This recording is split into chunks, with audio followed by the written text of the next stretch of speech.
பாருங்கள், நான் நடந்து போய்கிட்டே இருக்கிறேன்.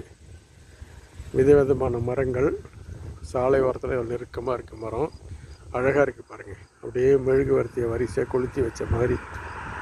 நம்ம ஊர் கோவிலில் விசேஷ நாட்களில் மாதா கோவில் சர்ச்சில் மெழுகுவர்த்தியை கொளுத்தி வச்சுருப்பாங்க வரிசையாக. இந்து மத கோவிலில் அகல் விளக்கை கொளுத்தி வச்சுருப்பாங்க வரிசையாக. பார்க்குறதுக்கு ரம்மியமாக இருக்கும், அழகாக இருக்கும்.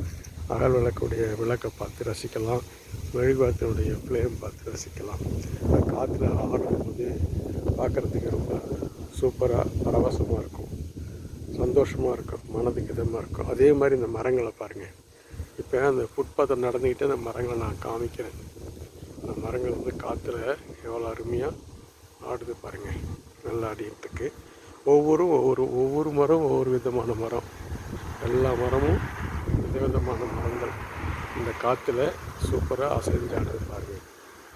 நல்ல வெயில் தான், பார்க்குறதுக்கு பயப்படுற மாதிரி இருக்கும். ஆனால் திடீர்னு தென்றல் காற்று வீசுது. தென்றல் காற்றுல நடந்து போயிட்டுருக்கு. பார்க்கலாம், அடுத்த வீடியோவில் பார்க்கலாம்.